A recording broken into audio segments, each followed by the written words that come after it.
Pitas tayo ng mga talong mga farmers. Ito yung pangit nating talong. Ayan na, dami ng bunga. Tapos medyo mataas ang presyo ng talong ngayon. Alam mo kung bakit mataas ang presyo ng talong? Samantalang ang ampalaya mababa. Kasi yung mga farmers natin ng talong, nasa ampalaya sila. Nag-ship sila sa ampalaya farmers. Talong farmers naging ampalaya farmers, kaya mabilis tumaas ang presyo ng talong ngayon, ano? Pitas tayo, ito yung napitas natin. Mga unang malalaki hanggang ilalim ay may bunga. No? Ayan na, naglabas na yung mga bunga, no?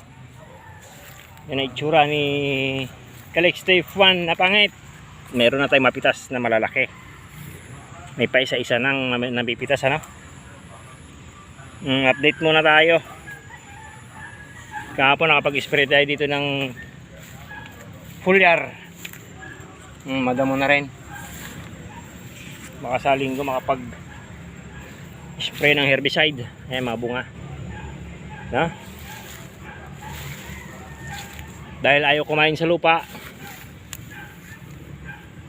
lalalagas yung bulaklak ni talong. Ang ginawa natin, nag-foliar. Ang ginamit natin ay yung 3G, no? Baka ganyan din yung na-encounter nyo sa talong nyo. Ayaw magbunga, nalalagas yung bulaklak. Pwede kayo mag-spray ng foliar, 3D foliar. Kuwan lang yun, organic.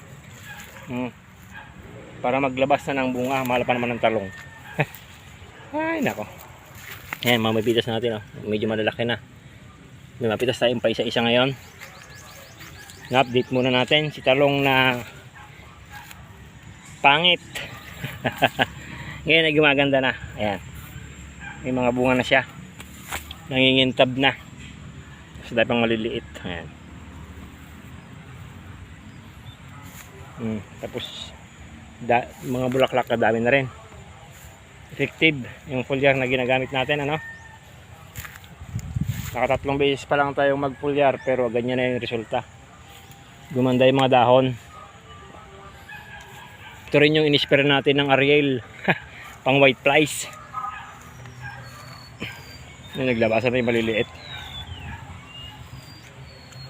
May mapitas na tayo. Pa isa-isang medyo malalaki.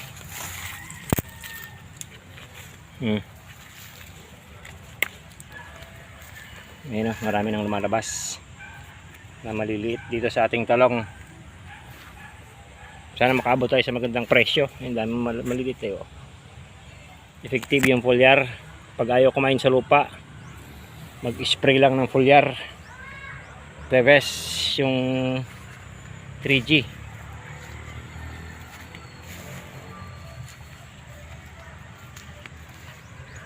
No? Yan yung update natin dito sa ating Calyx Stave 1 na pangit. Pipitasin natin itong medyo malalaki ng bunga. Baka gumulang pa. Ay nako. Wala pa yung gaanong bugso ngayon, ano? Kasi yung mga nauna pang malalaki ang pipitasin natin. Katulad nito. Kahit pa paano mayroon na, unlike before na talagang naglalagas yung bulaklak. Kahit na anong abono, regular, naglalagas pa rin yung pag-abono. Malamig ang panahon, ano? May temperatures, nalaglag yung mga dahon, ay mga bulaklak. Ay! Tapos yung mga talbos ay maganda na.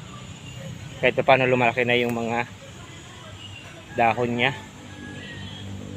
Ito na kalbo dahil infested to ng trips, white flies, shoot borer. Ayan na yung pinarecover natin.